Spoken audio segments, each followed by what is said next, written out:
스데반의 설교, 모세.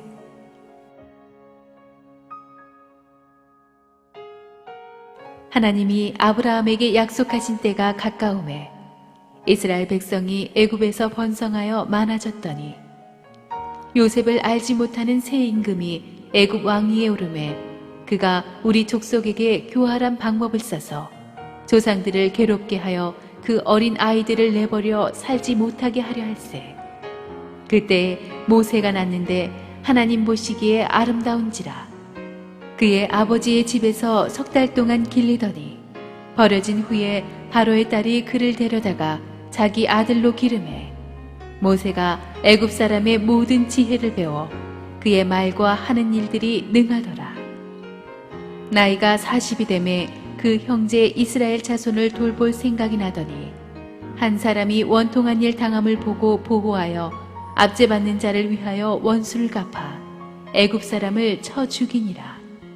그는 그의 형제들이 하나님께서 자기의 손을 통하여 구원해 주시는 것을 깨달으리라고 생각하였으나 그들이 깨닫지 못하였더라. 이튿날 이스라엘 사람끼리 싸울 때에 모세가 와서 화해시키려 하여 이르되 너희는 형제인데 어찌 서로 해치느냐 하니 그 동물을 해치는 사람이 모세를 밀어뜨려 이르되 누가 너를 관리와 재판장으로 우리 위에 세웠느냐? 내가 어제는 애굽 사람을 죽임과 같이 또 나를 죽이려느냐 하니 모세가 이 말 때문에 도주하여 미디안 땅에서 나그네 되어 거기서 아들 둘을 낳으니라. 40년이 참에 천사가 시내산 광야 가시나무 떨기 불꽃 가운데서 그에게 보이거늘 모세가 그 광경을 보고 놀랍게 여겨 알아보려고 가까이 가니 주의 소리가 있어 나는 내 조상의 하나님 즉 아브라함과 이삭과 야곱의 하나님이라 하신대 모세가 무서워 감히 바라보지 못하더라. 주께서 이르시되 내 발의 신을 벗으라. 내가 서 있는 곳은 거룩한 땅이니라. 내 백성이 애굽에서 괴로움 받음을 내가 확실히 보고 그 탄식하는 소리를 듣고 그들을 구원하려고 내려왔노니 이제 내가 너를 애굽으로 보내리라 하시니라. 그들의 말이 누가 너를 관리와 재판장으로 세웠느냐 하며 거절하던 그 모세를 하나님은 가시나무 떨기 가운데서 보이던 천사의 손으로 관리와 속량하는 자로서 보내셨으니 이 사람이 백성을 인도하여 나오게 하고 애굽과 홍해와 광야에서 40년간 기사와 표적을 행하였느니라.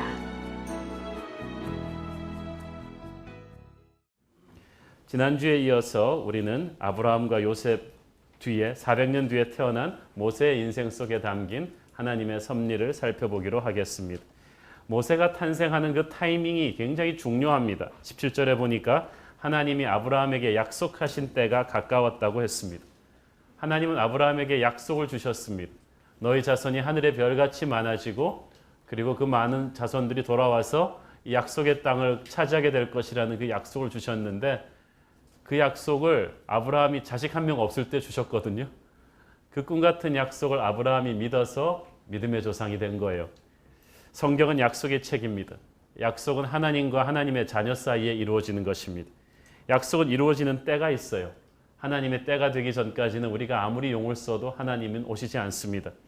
조급하지도 더디 오시지도 않고 가장 맞게 오시는데 하나님의 때가 가장 좋은 때입니다.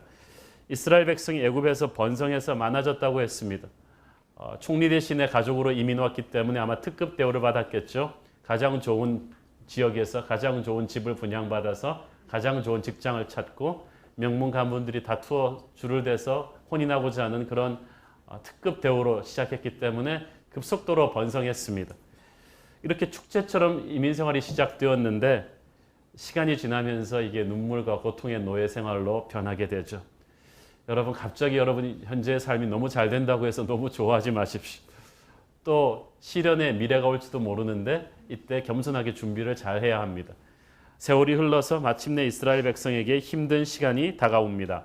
18절, 19절 같이 읽겠습니다. 시작.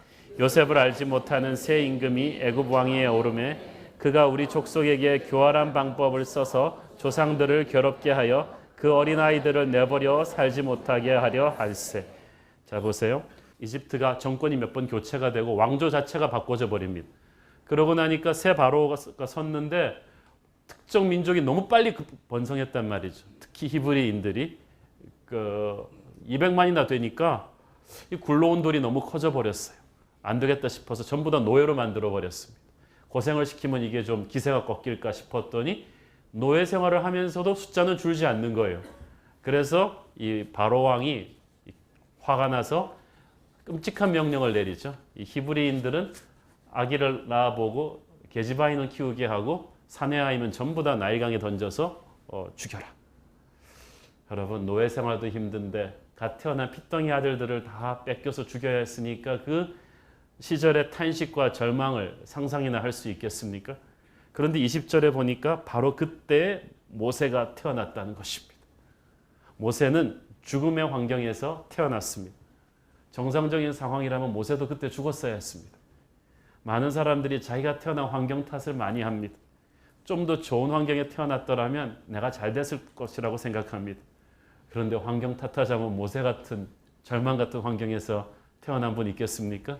자기 태어난 부모 탓, 환경 탓하는 분들은 오늘 회개하길 바랍니다.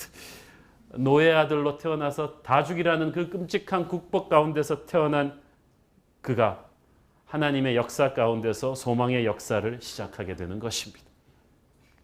모세의 인생은 크게 120년을 사는데 40년, 40년, 40년 이렇게 탁탁 쪼개집니다.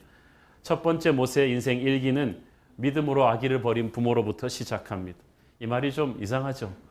믿음으로 아기를 키운 게 아니고 믿음으로 아기를 버렸다. 그런데 사실 자칫 잘못하면 부모가 자기 살기 위해서 무책임하게 아기를 버린 게 아닌가라고 오해하기 쉽습니다. 그런데 그게 아닙니다. 20절, 21절을 보니까 이 모세의 부모는 태어난 아기를 바로 버린 게 아니고 석 달 동안 그래도 목숨을 걸고 숨겨서 길렀다고 했습니다.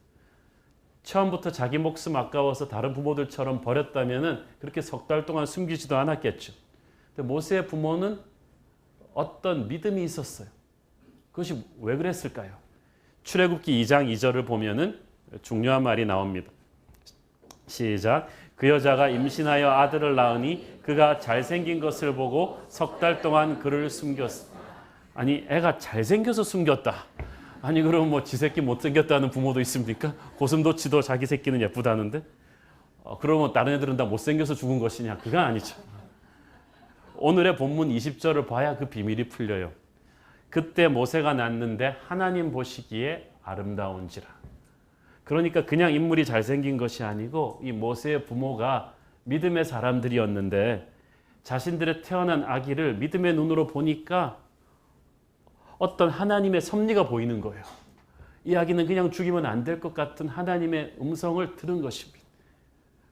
그래서 히브리서 11장에 보면은 모세의 부모는 믿음으로 그때부터 목숨 걸고 아기를 석 달이나 숨겼다고 했습니다. 그 석 달은 아슬아슬한 석 달입니다. 들키면 부모까지 죽는 그런 석 달을 참아낸 거예요. 왜? 믿음의 눈으로 아기를 보았기 때문이죠. 사랑하는 여러분, 여러분의 아이를 볼 때 모세의 부모처럼 믿음의 눈으로 보기를 바랍니다. 세상이 보는 눈으로 외모와 시험 성적으로만 아기를 평가하지 마십시오. 믿음의 눈으로 이 아이를 보면 이 아이를 향한 놀라운 섭리가 보이기 시작할 것입니다. 그리고 그러니까 이 역청을 칠한 방수 처리가 된 갈대 상자에 아이를 넣어서 나일 강물에 띄워보낸 것입니다. 그것은 완전히 나일 강에 버린 것은 아기가 아니라 그 아기에 대한 부모의 집착입니다. 이 하나님의 손에 온전히 이 아이를 맡기면 이 아이는 믿음의 아이이기 때문에 하나님의 섭리가 있는 아이이기 때문에 바로의 명령을 두려워하지 않고 3개월 동안 숨긴 것이고 이제는 3개월 후에는 나일 강물에 맡긴 것이 아니라 하나님의 손에 맡긴 것입니다. 여러분의 아이도 그렇게 맡겼을 때 하나님이 나일 강물을 틀어서 공주에게로 모세의 상자를 인도했듯이 하나님께서 여러분의 아이도 여러분이 생각도 못하는 최고의 미래로 인도해 주실 것입니다. 자, 그래서 이집트 공주가 이 모세를 픽업해서 키우죠. 21절에 보니까 간단하게 이 버려진 모세를 바로의 딸이 키웠다, 자기 아들로 키웠다고 말하는데 이게 간단한 얘기가 아니에요. 출애굽기 3장을 보면은 그 정황이 아주 자연스럽게 나오는데 자세하게 나오는데, 이 모세의 부모가 이 갈대 상자에다 정성스럽게 아이를 넣어서 나일강에 띄워보냈는데, 이 나일강이 동네 개천도 아니에요. 그래갖고 정확하게 공주가 목욕하고 있는 대로 겨냥해서 흘려보낸 게 아니란 말이에요. 큰 강이고 지류도 많고 위험이 많은데 기가 막히게 이렇게 공주가 나오는 타이밍에 이렇게 들어간 거.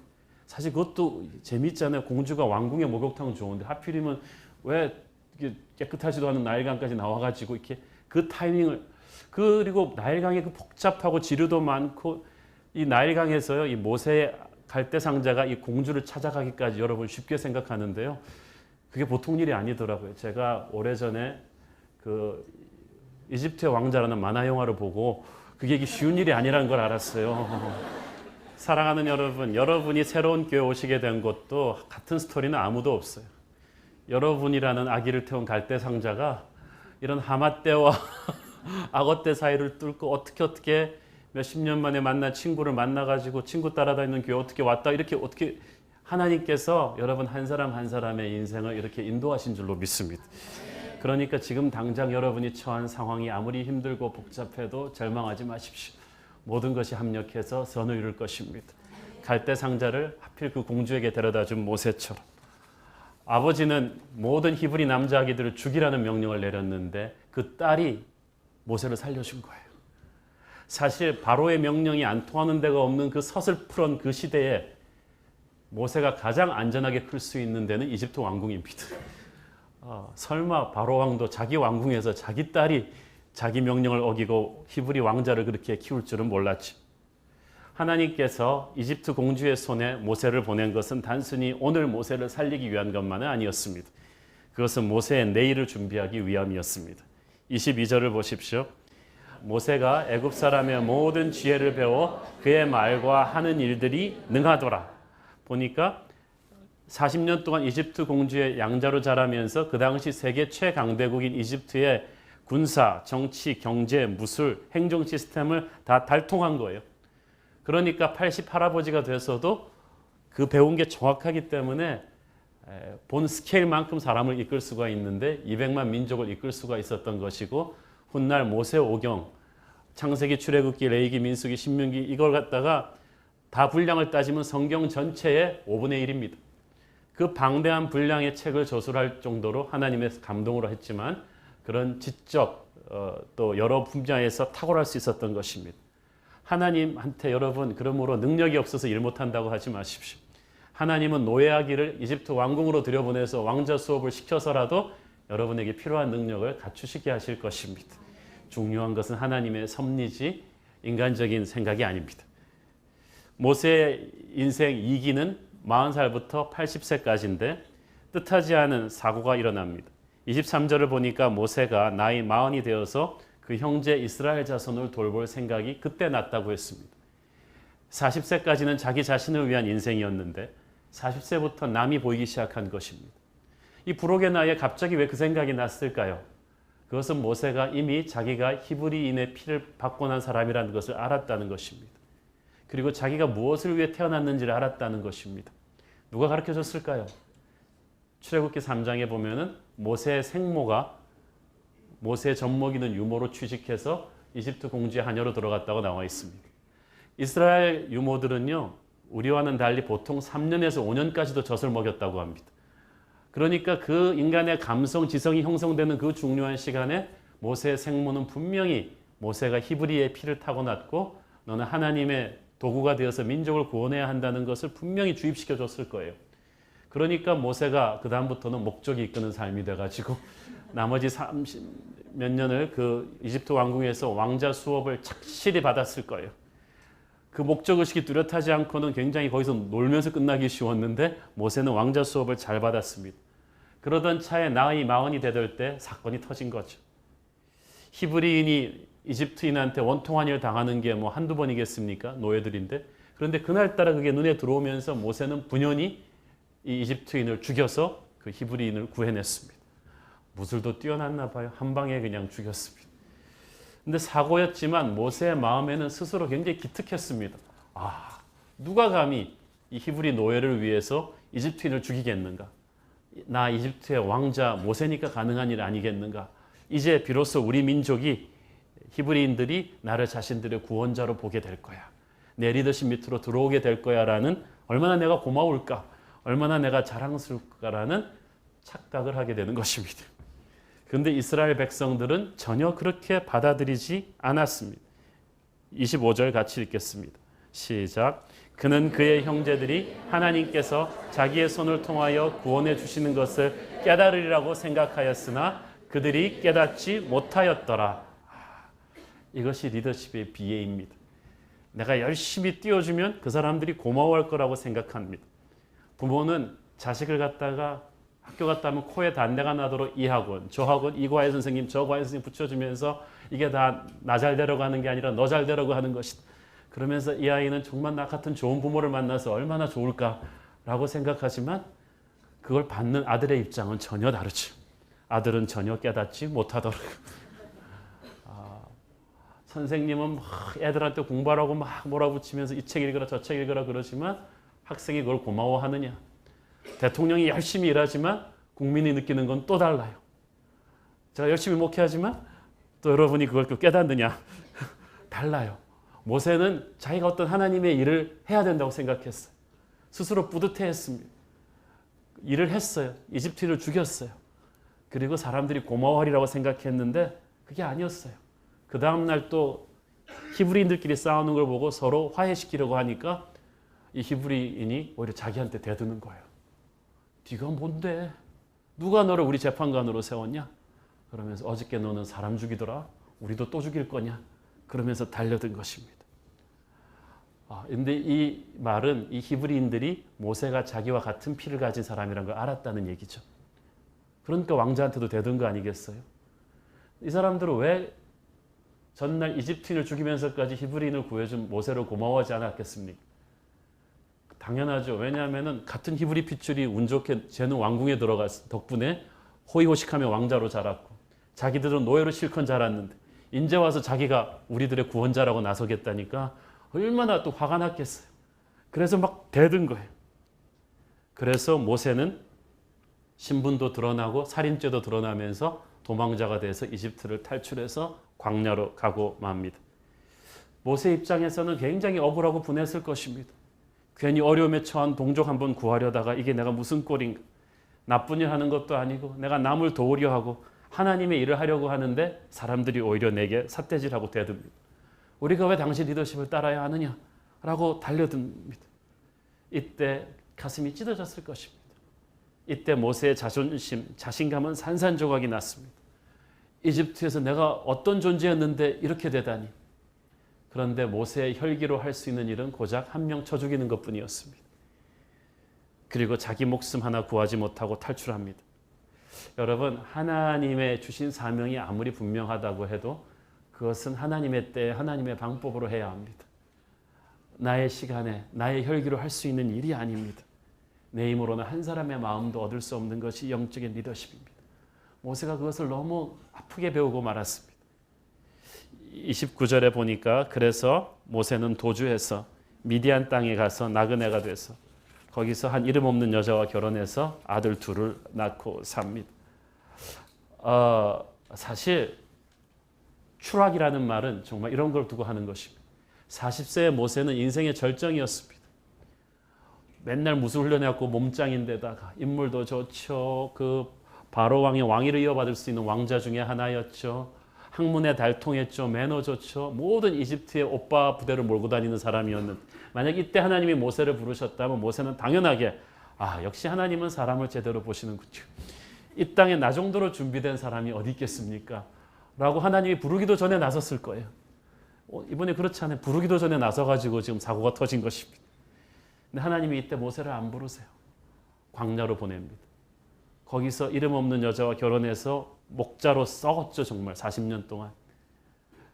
40에서 80까지는 사실 우리가 한참 일할 나이 아닙니까? 경험도 원숙하고 힘도 있고 아이디어도 있습니다. 그런데 그때 하나님이 모세의 길을 다 꺾어 놓습니다. 우람하고 자신만만하던 모세가 꼴이 말이 아니게 됐습니다. 그리고 하나님이 시내산에서 부르는 40년 후까지도 장인의 양을 치고 있어서 처가살이 한 거예요. 여러분, 처가살이 해본 사람, 그리고 장인의 기업 밑에서 일해본 사람은 이 서러움이 어떤 것인지 뼈저리게 알 수 있어요. 완전히 천하의 모세가 이 장인 눈치 쫙 보면서 와이프 눈치 보면서 40년 동안 사는 거예요. 이집트 왕실에서 자라난 이 세련된 까도남, 까칠한 도시의 남자 모세가 세모끝처럼 이 뾰족한 그를 하나님이 완전히 거꾸로 엎어버렸어요. 그래서 모세가 된 거예요. 세모가 거꾸로 돼가지고 모세가 된 거죠. 그대로 놔뒀으면 이 모세는 어떻게 될지 모릅니다. 광야로 던졌으니까. 광야는 낮에는 불같이 덥고 밤에는 얼음같이 추운 곳입니다. 아무도 나를 알아주지 않습니다. 외롭고 억울하고 위험하고 배고프고 서러운 것입니다. 광야에서 우리의 자존심은 깨지는 게 아니라 완전히 가루가 되어버립니다. 부서집니다. 쓸데없는 걸 다 버리는 법을 배웁니다. 광야에 있을 때 우리 곁에 기회주의자들은 다 떠나버리고 진짜 하나님의 사람만 남죠. 근데 하나님께서는 하나님의 리더를 쓰실 때 반드시 이 광야를 통과시키고 난 뒤에야 세워요. 사울은 이 광야를 통과하지 않아서 나중에 사고친 거예요. 하나님의 약속과 그 약속의 성취 사이에는 광야가 있습니다. 우리는 참 신비하죠. 그게 인간과 하나님 다른 점이에요. 우리는 속히 빨리 이루는 거 참 좋아합니다. 그래서 최연소 고시 합격, 최연소 국가대표 발탁, 최연소 박사학위 취득, 최연소 사장 취임 이런 것들이 다 우리의 뉴스거리가 되지 않습니까? 그런데 성급히 이룬다고 좋은 것이 아니라는 것을 하나님은 분명히 모세를 통해 보여주었습니다. 잠언 20장 21절 시작. 처음에 속히 잡은 산업은 마침내 복이 되지 아니하는 An inheritance quickly gained at the beginning will not be blessed at the end. 쉽게 말해서 처음에 너무 빨리 쉽게 모은 재산은 오래가지 못한다는 뜻입니다. 너무 빨리 뭔가를 이루면 과정이 견실하지 못해서 무너지기 쉽고 사람이 교만해지기 쉬워서 무너지기 쉽습니다. 그래서 하나님께서는 당신의 약속과 약속의 성취 사이에 광야를 주는 것입니다.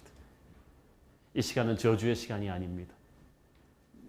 나를 털털 비워버리고 하나님과 깊어지는 시간입니다. 그리고 사람마다 인내의 기간은 다릅니다. 사람마다 그 성깔과 영성인 체질과 수준에 따라서 하나님께서 만들어 놓은 인생 터널의 길이가 있습니다. 모세에게는 거의 40년이었습니다. 그 모세가 대단한 사람이었던 걸 알 수 있죠. 터는데 40년 걸렸어요. 여러분과 저는 그거보다 훨씬 짧기를 바랍니다. 그리고 80이 돼서 이제 은퇴하려는 모세에게 주님이 찾아오십니다. 그것은 오늘 본문 30절에 보면은 불타는 떨기나무로 하나님이 모세를 부른 데서부터 시작합니다. 사실 목동생활 하면서 모세는 불타는 떨기나무 많이 봤습니다. 신비로운 게 아니었어요. 그런데 그날은 달랐어요. 나무가 타는데 불은 있는데 나무가 타서 없어지질 않는 거예요. 그때 모세는 알았지. 이게 심상치 않은 불이구나. 이 평범한 것인데 비범하게 바뀌는 거예요. 하나님의 임재란 그런 것입니다. 여러분 오순절 다락방에 성령의 불이 임했는데 그 다락방이 성령이 잘 들어오시기에 뭐 이렇게 기름 발라놓은 곳입니까? 인테리어 특별하게 바꾼 곳이 아니란 말이에요. 평범한 장소에 하나님의 때가 되니까 불이 임한 거예요. 평범한 것이 하나님의 임재로 인해서 비범하게 변합니다. 그것이 예배입니다. 저는 오늘 이 공간 가운데, 이 평범한 공간 가운데 하나님의 불이 임해서 불타는 떨기나무가 되기를 바랍니다. 우리가 오늘 하나님을 만나야 합니다. 그렇게 새롭게 만나야 합니다. 예배는 하나님이 주도합니다. 예배는 인간이 주인공이 아닙니다. 모세는 평생 자기가 주인공하면서 살던 사람입니다. 자기를 중심으로 세상이 돌아갑니다. 그런데 처음으로 하나님이 주인공입니다. 하나님이 모세를 불렀습니다. 예배는 하나님이 주도하는 것입니다. 내가 기획하는 것이 아니라 하나님에게 끌려가는 것입니다. 성령께서 내 안에 예배의 감동을 불러일으키셔서 여러분이 끌려온 거예요. 하나님의 살아계신 임재가 오늘 우리 가운데 역사하고 있는 줄을 믿습니다. 하나님께서 불로 임하십니다. 불은 능력입니다. 우리 안에 있는 더러움을 태워버리는 능력이며 우리의 세상적인 것들을 깨부수며 하늘의 능력을 주는 것입니다. 이 불을 받아야 우리는 새로운 단계로 점프하는 것입니다. 오순절 다락방에서 불을 받았기 때문에 교회는 교회된 것이며 모세가 불을 받았기 때문에 그는 모세가 된 것입니다. 하나님은 모세에게 네가 서 있는 곳은 거룩한 땅이라고 하십니다. 왕자로서 거침없이 모세가 못 들어가는 곳은 없었는데 너도 못 들어오는 곳이 있다. 하나님은 사랑이시지만 거룩이시다. 함부로 네가 들어올 수 있는 곳이 아니다. 이걸 인정하는 것이 바로 예배입니다. 하나님께서 모세에게 신발을 벗으라고 명령하셨습니다. 어떤 분들은 이걸 보고 역시 하나님은 한국적이시다. 신발을 벗어야지. 미국 사람들 상스럽게 다 신발 신고. 근데 그게 아니고 신발을 벗으라는 것은 네 옛사람을 벗으라는 것입니다. 너의 죄를 털어라. 더러운 자가 내게 올 수가 없다. 하나님은 우리 속에 불을 통과하면서 거룩을 주기를 원하시고 회개를 주기를 원하시고 내 속에 아직도 남아있는 미움과 억울함과 과거의 상처와 욕심을 다 털어내기를 원하십니다. 오늘 하나님의 불을 통해 여러분의 옛사람의 잔재와 속에 아직 회개하지 않은 모든 죄들이 다 없어지게 되기를 축원합니다. 사람들은 우리 하나님이 빨리 축복 주시기를 원하는데 그 전에 선행돼야 될 것이 회개입니다. 정결입니다. 옛사람을 버리는 것입니다. 신발을 벗으라는 것은 약해지는 것입니다. 그 막 뜨겁고 거칠고 뱀 나오는 광야에서 맨발이 되면 그때부터 무방비 상태가 됩니다. 예배는 하나님 앞에 무방비 상태가 되는 것입니다. 약한 모습 그대로 나오는 것입니다. 목에 힘 빼고 계급장 빼고 팔짱 풀고 다리 내리고 하나님 앞에 겸손히 엎어지는 것입니다. 그때 하나님께서 우리를 다시 일으켜서 사용하실 것입니다. 그리고 하나님이 하나님의 마음을 알게 해주십니다. 34절 함께 읽겠습니다. 시작. 내 백성이 애굽에서 괴로움 받음을 내가 확실히 보고 그 탄식하는 소리를 듣고 그들을 구원하려고 내려왔노니 이제 내가 너를 애굽으로 보내리라 하시니. 하나님께서는 모세가 백성들을 사랑하는 하나님의 마음을 알기를 원하셨습니다. 옛날에 모세는 혈기는 있었고 하나님의 일은 보였지만 하나님의 마음은 없었어요. 빨리 하나님의 일을 해야지. 그런데 하나님의 일이 보이고 하나님의 마음을 품지 못하는 사람은 조급합니다. 거칩니다. 하나님의 일을 한다는 명목으로 사람들을 상처를 줍니다. 그러나 광야에서 하나님이 그걸 고치셨어요. 인간적 리더십의 눈으로 보면 사람들을 야단치고 고쳐야 되지만 하나님의 마음으로 보면 용서하고 품어야 될 자녀들입니다. 이 하나님의 마음을 품어야 여러분은 진짜 하나님의 일을 할 수가 있습니다. 하나님께서 제게 하나님의 마음을 품는 법을 많이 가르쳐주고 계시는데 사실 이제 개척교회 하다 보니까 사람 숫자, 헌금 액수가 신경 안 쓴다 그러면 신경 쓰잖아요. 안 쓴다 그러면서 진짜 안 쓰는 사람은 이상한 사람입니다. 진짜 어떻게 인간이 안 그럴 수 있어요? 그런데 매주일 저한테 보고가 들어오는데 이게 이상해서 사람 숫자 올라갈 때는 뭐 그래도 뭐 그러려니 하다가 내려가기 시작하면 또 확 떨어졌다가 다시 올라가면 그런데 어느 날부터 헌금 액수 사람 숫자보다 제 마음을 하나님이 확 박아주시는 게 있는데 여러분 그 헌금 봉투에 쓰시는 기도 제목들 있잖아요. 그게 그렇게 쫙 가슴에 오는 거예요. 그래서 기도원 올라갈 때마다 그 기도 제목을 탁 펴놓고 손을 얹으면서 안수하는데 그동안에 기도 제목에 기도 안 쓰셨던 분들은 앞으로 잘 하십시오. 제가 꼭 그 기도 제목에 손을 얹고 안수하는데 그때 어느 집 여기가 아프구나. 어느 집 이 사람이 지금 재정적으로 막혀 있구나. 이게 들으면서 하나님께서 그 마음을 딱 품어주는 거예요. 그래서 하나님께서 주시는 말씀이 홍아 너는 교인들의 숫자를 세는 것이 아니라 그들을 향한 내 마음을 품기를 원한다는 거예요. 그 마음을 품는 순간 나는 진짜 목자가 되는 것입니다. 하나님께서 여러분에게 하나님의 마음을 갖기를 원하십니다. 모세에게 그걸 가르쳐 준 거죠. 그리고 모세에게 리더십을 주셨어요. 34절 후반부에 이제 내가 너를 애굽으로 보낼 것이다. 말은 간단하게 하지만 보낸 다음에 모세 고생 직사게 하잖아요. 가서 바로한테 죽을 뻔하면서 간신히 기적으로 10개의 재앙을 치르고 나와서 기마대에 쫓기다가 홍해 열고 또 40년 동안 얼마나 많은 백성들의 불평불만과 싸우면서 이걸 이끌어냅니까? 그 많은 고생을 하나님 하나도 얘기 안 해주고 아주 쉽게 말씀하셨어. 네가 너를 이끌어낼 거야. 20년 전, 20여 년 전에 하나님이 저를 처음 목사로 부르셨을 때도 그랬어. 이런 얘기 하나도 안 해줬어. 그냥 내가 너를 쓸 것이다. 그런데 하나님한테는 일이 얼마나 힘드냐는 중요하지 않아요. 하나님이 나를 부르셨느냐 안 부르셨는가 그게 중요한 거예요. 하나님이 부르셨을 때 모세는 아무 힘이 없는 늙은이였습니다. 출애굽기 4장 2절에서 하나님은 모세에게 말씀하시기를 네 손에 든 것이 뭐냐? 모세가 지팡이를 보여드렸어요. 여러분 이 모세의 지팡이에 대해서 여러분의 오해를 제가 고쳐드릴게요. 10개를 보면 찰튼 헤스턴이든 지팡이가 폼나잖아요. 이렇게 딱 들고 있으면 특히 키 큰 찰튼 헤스턴이 들고 있으면 이게 쫙 보이는 게 뭐 휘두르면 그냥 막 카리스마가 있는 거의 2m는 되는 지팡이인데 실제 터키 박물관에 보관되어 있는 모세가 휘둘렀을 당시 중동 양치기들의 지팡이는 1m도 안 됩니다. 그렇게 2m짜리 큰 위험 있는 지팡이는 대한민국 소나무로 꺾어야 만들 수 있는 것이고 광야에 그런 나무도 없어요. 목동들이 들던 1m도 안 되는 이 가냘픈 지팡이를 들고 홍해 앞에서 이렇게 쫙 들었을 때 폼이 나겠냐고요. 사람들이 너 장난하냐 그랬을 거예요. 바로 앞에서 쫙 들면서 하나님이 너희들을 압도하리라 그랬더니 이집트의 사람들이 얼마나 기가 찼겠어요. 모세도 기가 찼을 거예요. 그런데 그 지팡이처럼 볼품없고 한심한 모습이 늙은 80세의 모세의 모습이었어요. 그런데 하나님이 이제부터 내가 그 지팡이에 기름 부을 것이다. 나약한 노인 80세인 너에게 기름 부을 것이다. 사람들이 누가 저 사람을 우리의 재판관으로 세웠느냐고 대들던 그때를 기억하느냐? 이제는 아무도 대들지 못한다. 내가 너를 기름 부을 것이다. 내가 이 지팡이와 함께 할 것이다. 그때 이 지팡이는 이집트 왕의 검보다 더 큰 능력을 발휘하게 될 것이다. 황폐한 광야에서 너를 취해서 너의 약함도 너의 눈물도 이제부터 내가 강함으로 바꾸어 줄 것이다. 그리고 실제로 그렇게 하셨어요. 출애굽기 3장 12절 말씀 하나님이 이르시되 내가 반드시 너와 함께 있으리라. 여러분 가슴속에 그 말씀을 각인하시길 바랍니다. 내가 약해서 하나님이 쓰지 못한다고 하지 마십시오. 하나님이 여러분과 함께 할 거예요. 우리는 세상 일이 힘들고 어지러우면 꼭 그 얘기합니다. 대책 없다. 하나님이 말씀하십니다. 아니다. 네가 나의 대책이다.